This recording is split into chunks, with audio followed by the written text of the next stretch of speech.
The Healthcare Security Cast is brought to you in part by 3D Network Technology, www.3dnetworktechnology.com, and by Genetec, delivering security strategies for healthcare. Visit genetec.com. That's GENETEC.com.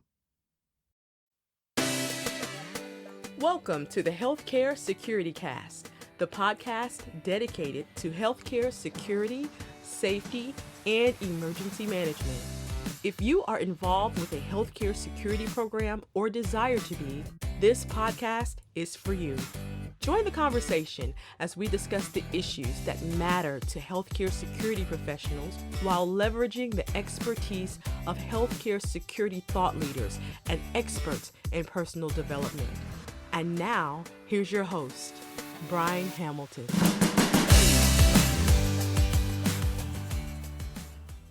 Welcome to the Healthcare Security Cast for Wednesday, May the 6th, 2020. I'm your host, Brian Hamilton. Before we get into the show, I'm going to do something I haven't done in a while, and that's give an update about our listenership. Now, I hadn't been watching that closely, but we have exceeded 1,000 downloads of the show in 17 countries and 6 continents. Now, I know for a fact a lot more people have listened, but my metrics only count the downloads. Whether you download, stream, watch the YouTube videos, no matter how you listen, thank you so much for the support, and thank you for your patience while I've just figured out this whole podcasting platform. I'd also like to take a moment to introduce my new website, where I'm endeavoring to consolidate a number of resources, including the podcast. The website is an easy one to remember. It's brianhamilton.com. That's BRINE Hamilton.com. I encourage you to check out the website. It is a mobile-friendly website, and I'd love your feedback.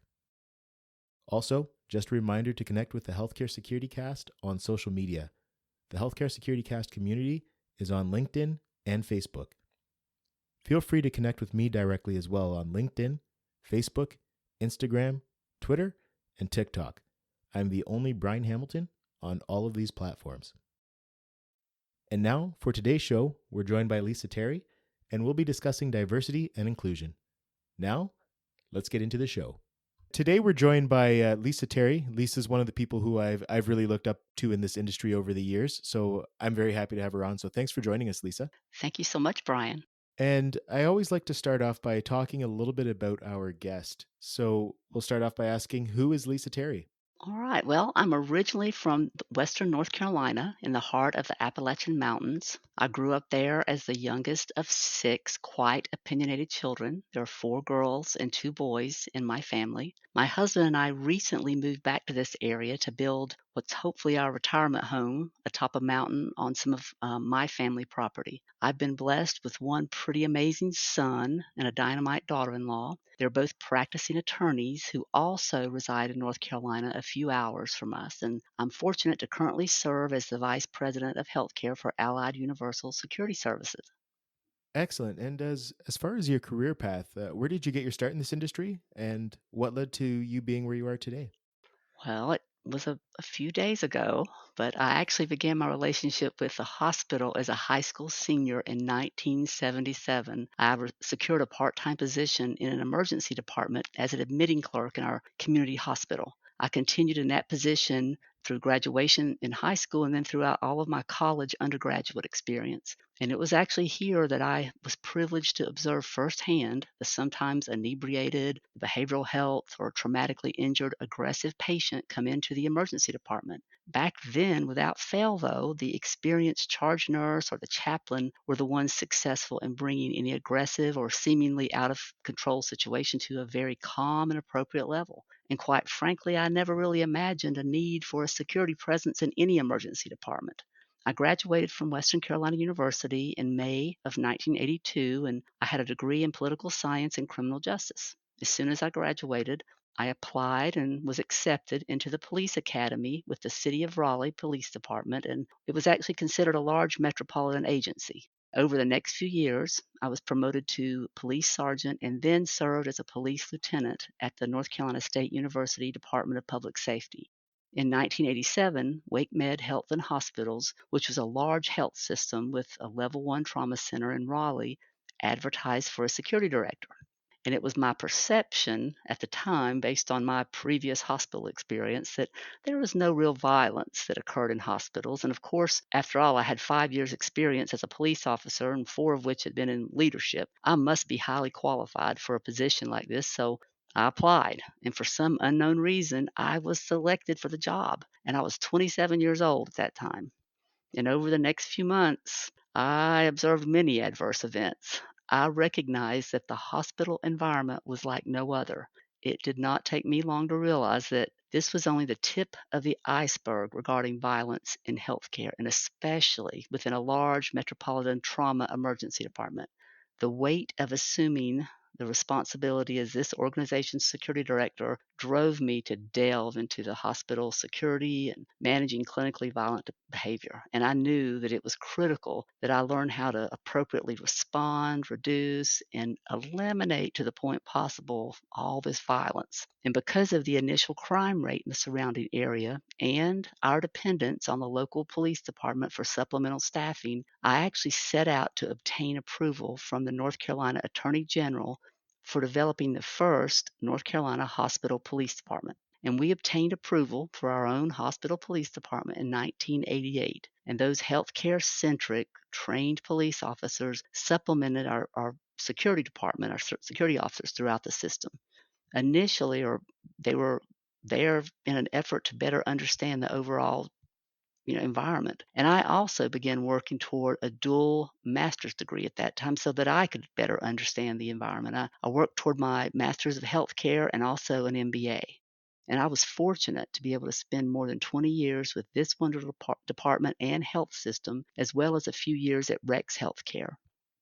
And after that, I decided to take a peek at retirement in 2009. And during this initial semi retirement journey, I decided to assist the Eastern Virginia Medical School in Norfolk, Virginia, in building a police and public safety department. After about 18 months, I completed that task and began to work full time with ODS Security Solutions out of Richmond.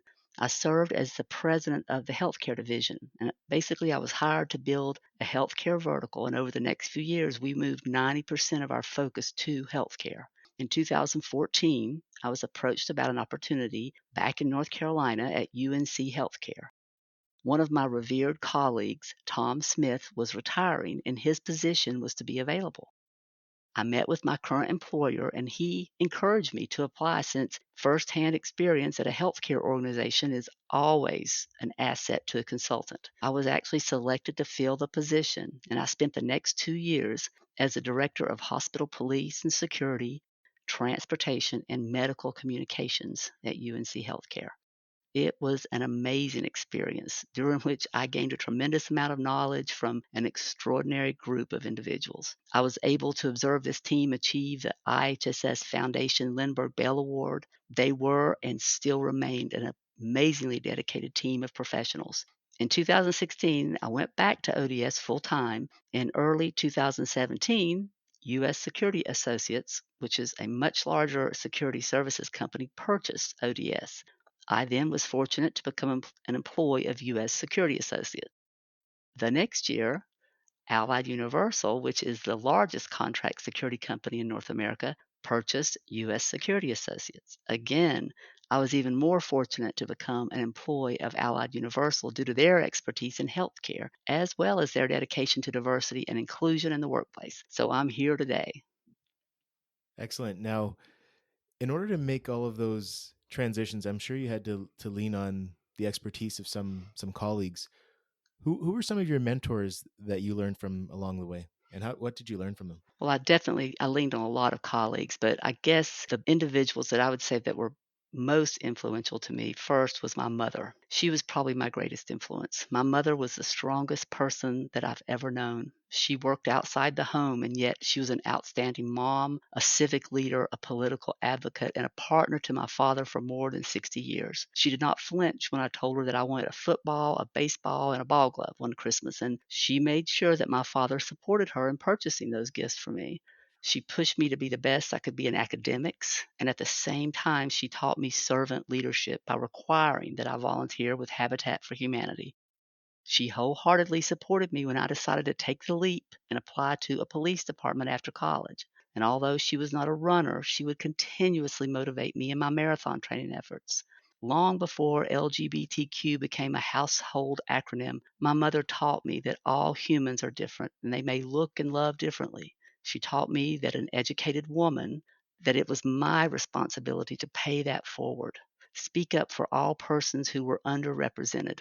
And it's my belief that the confidence and empathy that my mother instilled in me throughout my life helped to guide me in my career in law enforcement and security management.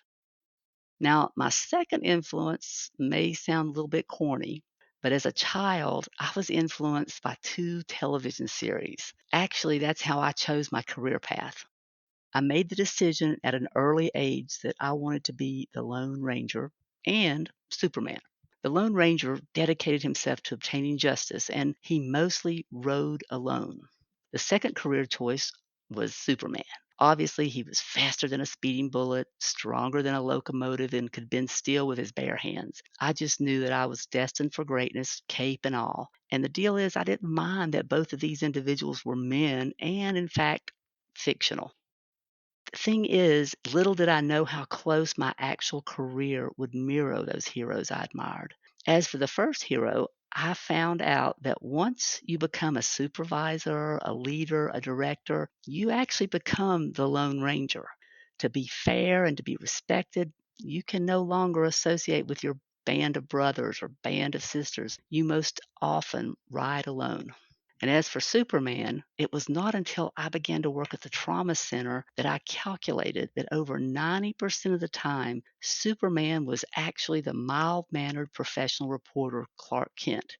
However, when trouble arose, Clark would go into the phone booth, change into the Superman cape, and handle the situation. Once the situation was over, Superman would go back into the booth, change back into his Clark Kent persona, and act as if he did not even know what occurred. He never took credit. He just went about his normal day as a reporter. And I finally had the epiphany that healthcare security officers are, in fact, Superman every single day. Excellent. And you touched on a number of things there. The first thing I want to say, I want to reiterate that there's definitely nothing corny about looking up to Superman. I actually have a Superman bobblehead on my desk, so I'm with you on that one. And just a lot of the stuff that you're involved with, you talked about marathons and all the volunteering. I, I'd have to say, if we ever bring back the Dos Equis commercials, you should be the new spokesperson. You're too kind. Now, I want to touch on the volunteering piece because you spoke about volunteering. Now, you've been involved in some high level volunteer leadership in roles with both As Is and IHSS.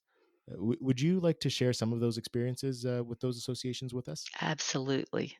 To be honest, I became a member of IHSS in 1987 as soon as I took the position at Wake Med. I found that IHSS was like a life raft to me. Between the training for the security and police officers, as well as at the Journal of Protection Management, which was like a Bible, they were wonderful. As soon as I joined the association, I was contacted by the local chapter members and asked to become involved as a volunteer. They asked if I needed anything, and they wanted me to just be involved with them, and they helped me with everything. And I did. I became involved as a way to show my gratitude more than anything. And we had meetings. Anytime I needed anything from them, they were there. After a few years, I was asked to serve on a regional board and then to run for treasurer position on the international board. I did run and I was elected and eventually became the president of IHSS in 2013. And my time on that board was amazing. I gave a lot of my time, but I learned and received so much more than I gave. And I continue to serve on the IHSS Guidelines Council. Now, I've also been a member of ASIS International since 1987 as well, and I've been a member of the ASIS Healthcare Council and community for many years, not as many years, but I'm now a co-vice chair of that community. I'm also an ASIS International Senior Regional Vice President for Group 4. And Group 4 covers 34 U.S. chapters. They cover North Carolina, South Carolina, Florida, Georgia, Alabama, and Tennessee. My membership in these groups can be equated to being a perpetual graduate student. I'm continuously learning on a global platform. And I may have a small amount that I pay to be a member, but I get an amazing education constantly. Excellent. And one thing that I always like to ask when I have somebody on who's been a past president of IHSS is essentially about the moment that you found out that you were successful. I just want you to kind of go back in time with me. Do you remember getting the notification that you were successful, and what was that whole experience like?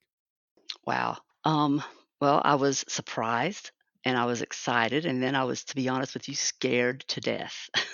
It was very daunting because that is, especially when you look at an international organization. But I think more than anything, because you've come up through the ranks, you started as someone that I knew nothing in 1987. I knew absolutely nothing. And I had so many people there with me that I really took myself back to that moment. And I knew that's what my job was to really make sure that that organization remained inclusive from the top to everyone, to boots on the ground, that it was very inclusive. And I really that was my job. So it took me back. Awesome. Now, today, you kind of mentioned this there, but we're going to be talking about diversity and inclusion. Now you're an individual who's established yourself as a leader in an industry that is predominantly male.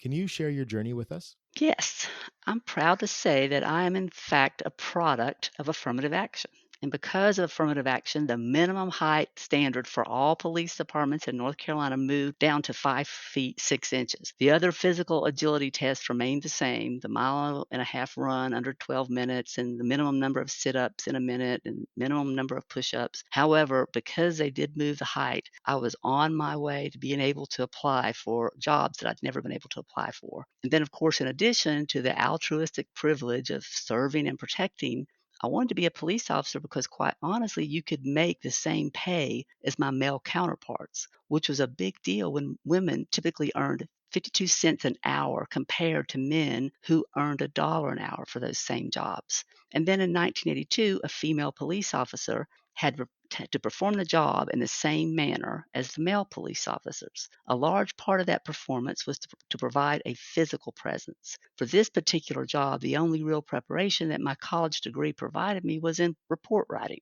I had to work out at the gym and run twice a day most days in an effort to maintain the minimum physical ability required to make it through the 4 month academy first, and then just to keep the position. It was a tough gig daily, but failure was not an option for a lowly female from the mountains of Appalachia. And those early days as I entered into my chosen career field were definitely indicative of how hard I would have to work as a female in a male dominated arena to earn and keep that respect. Excellent. And when we hear the term diversity, a lot of times our focus shifts right to the common ethnic and gender themes. Now, I feel like it's a little bit deeper. Now, for the context of this discussion, can you give us your definition of diversity? Well, the term diversity can have multiple meanings, some of which are context related. From my standpoint, I define diversity as truly inviting everyone to the table. Diversity often focuses on the differences and is referred to as the mix. Now, there is inherent diversity, as you mentioned. It involves the traits you're born with, such as gender, ethnicity, and sexual orientation, things of that nature. And then acquired diversity involves traits that you gain from experience. Working in another country can help you appreciate cultural differences. Selling to female consumers can give you gender intelligence. And that's where I really push is having acquired diversity, really teaching people how to gain that diversity. All right, and since we've defined diversity a little bit, let's discuss this inclusion as well. In terms of a healthcare security protection program, what exactly is inclusion? Well, inclusion is the deliberate act of welcoming diversity, basically welcoming everyone to the table and creating an environment where all different kinds of people can thrive and succeed. Simply having a diverse security and protection workforce is not enough. Everyone should feel safe and encouraged to fully participate, share, and be on equal footing as everyone else, however they may appear. It is up to the leader to ensure that all of the staff feel that way, and sometimes that can take some work and even be uncomfortable, but obviously well worth the investment. All right, and you mentioned in your upbringing that your mother instilled a lot of these values in you, just about being accepting of other people and and things of that nature. When did these topics become something that was, that you became so passionate about? Well, the first time I recall becoming passionate regarding diversity and inclusion was probably around the time I was a junior in high school. The miniseries Roots had just aired on television, and my English teacher assigned each of us to complete a research project on our own family roots. It was through that process that I began to see how the people of the Appalachian region had been portrayed over the years. Although I was aware of the struggle with poverty in our area, I had not really been aware that we were seen across the board as being uneducated, prone to violence, and that our only industry was viewed as moonshining. I did not really comprehend exactly what a socioeconomic status was at that point in my life. I knew that our area was pretty much populated with Native Americans from the eastern band of the Cherokee Nation and Caucasian Americans. We were all pretty much equally poor, although we did not realize it at the time. After my project, I was upset that we were being judged by individuals who did not even know us, and it felt really unfair. I guess the second time I became emotional about these topics was later on that year when I conducted a research project on Dr. Martin Luther King Jr. Because of where I'd grown up, I'd never experienced firsthand, nor had I observed others be denied the basic human rights that Dr. King was fighting for due to their race. And I was hurt and embarrassed at my lack of knowledge. And the next time I realized my passion was when I was a junior in college and on the debate team. The argument that my team was assigned was in favor of the Equal Rights Amendment. And once I completed my research, I realized it was time for me to basically put up or shut up, to start taking actions versus just writing about them.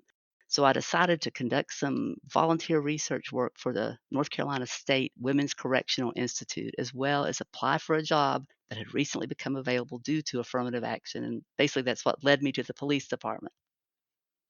And as far as developing diversity in our workforce, is it important to, I guess, arbitrarily hire people based on these select factors, or is that something that we shouldn't maybe do, or like how does that factor into a part of a successful strategy for That's a staffing? great question. A diverse mix of voices leads to a much more robust discussion and just better outcomes. Diversity and inclusiveness is an important contributing factor for employee engagement in all industries. Research shows that diverse groups are a competitive differentiator. And it's well documented that diverse teams are more innovative and yield better financial results than what is standard for the security industry. It's important that the security industry intentionally reflect that diversity in our workforce. Experience, knowledge, and technology are far better tools for reducing the drivers of risk than just mere physical presence. With technology solutions complementing physical security, our security industry is leaning more towards specialization, and having skills over a physical presence or a perceived strength. A diverse and inclusive workforce is crucial for healthcare organizations that want to attract and retain, top talent. Right? And how do we effectively foster diversity and inclusion in the workplace? Well, by casting a wider net, don't just recruit in your little area. Cast a wide net and recruit a diverse pool of qualified applicants. You're able to minimize and hopefully eliminate your preferences. And then during my interview process, I explained to the interviewees that we serve a very diverse population: cultural, geographical, educational, ethnic, age, gender, sexual orientation, varying degrees of disability, and more. It's important to our company that we're able to truly serve that population by hopefully reflecting their diversities within our ranks. And I focus our efforts on learning from one another and then celebrating this wonderful tapestry that we serve. And I go back to leaders again, because our leaders must be willing to reflect their acquired diversity. We've got to teach that sometimes, but they need to reflect their acquired diversity to establish that culture in which all employees feel free to contribute their ideas and make sure that everyone is heard, that someone doesn't feel that, they're being stepped on. Make it safe to propose new ideas. Don't, say that doesn't make sense. Give team members decision-making authority It shouldn't always be the leader. We've got to make sure that the sergeant, says we can do this. And then share credit with the team. Those leaders that that shy away from taking credit are the ones that I think are wonderful. They're the ones in the background because they get that credit. They get that credit. When that team succeeds, they get that credit. Now, obviously, diversity is something that we should be striving for. There's just so much good that comes from having, like you said, the differing voices, the differing experiences. For a leader who's ready to improve the diversity or inclusion even in their workplace, what is a good first step? Where should they start? Well, first, have an open mind, keep an open mind because there are many different ways to complete a task, and the best way may not be your way. There are no simple answers to the challenges that organizations face when they're trying to increase diversity or improve inclusiveness. It's really different for each organization. And again, it's important for leaders to acknowledge that there is conscious and unconscious bias that exists in any workplace. It's also important to not adopt the one and done philosophy of the diversity and inclusion training and train all employees in every level of leadership. I mean, all the way to the C suite. And an excellent place to start is with emotional intelligence training. An improved competency in EQ can serve as a great start for true inclusiveness throughout the organization. When you can really look and say, need some EQ there, you're starting to make progress. When practical, make across the board training continuous and accessible through perhaps an online learning platform. Combine some on the job coaching and promote from within when possible so that it's obvious that there are career path opportunities for everyone.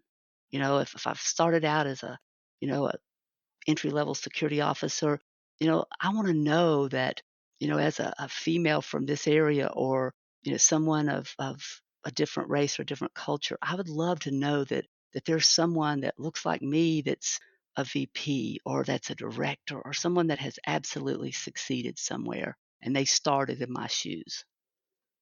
Excellent. Now, I want to circle back and talk a little bit about the security associations because I know they've been very important in your career. Now, for someone who's a new leader or new to the security associations, or even just contemplating membership at this point, what would you say the benefits are, and what advice would you offer? Well, one major benefit of membership that I found is the abundance of research, resources, and training material for yourself and your staff.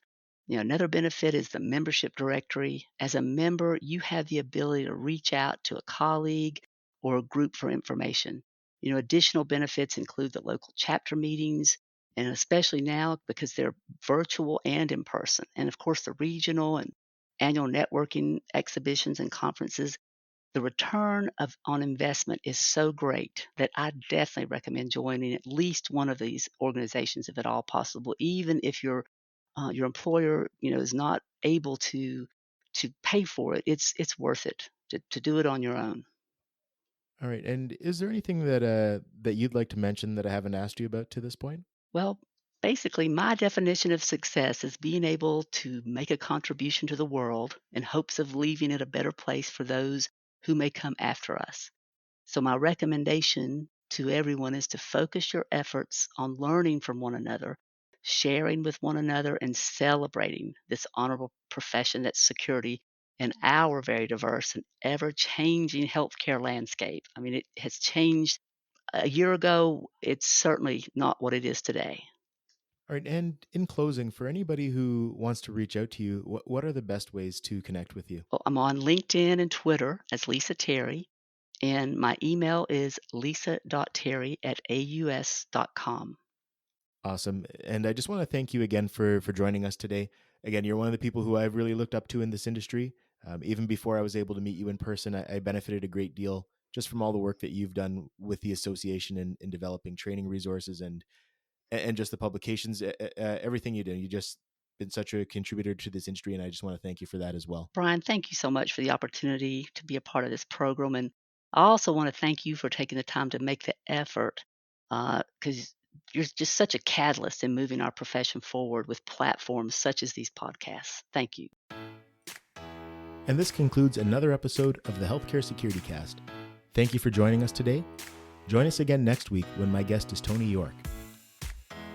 And before we close, I just want to say a special thank you to our sponsors, 3D Network Technology and Genetech. Sponsorship goes a long way and helps me do different things with the show and just make it better as we go. So thank you for your support. And thank you for listening. Thank you for your listenership. I appreciate it a lot. And until next time, stay safe and take care.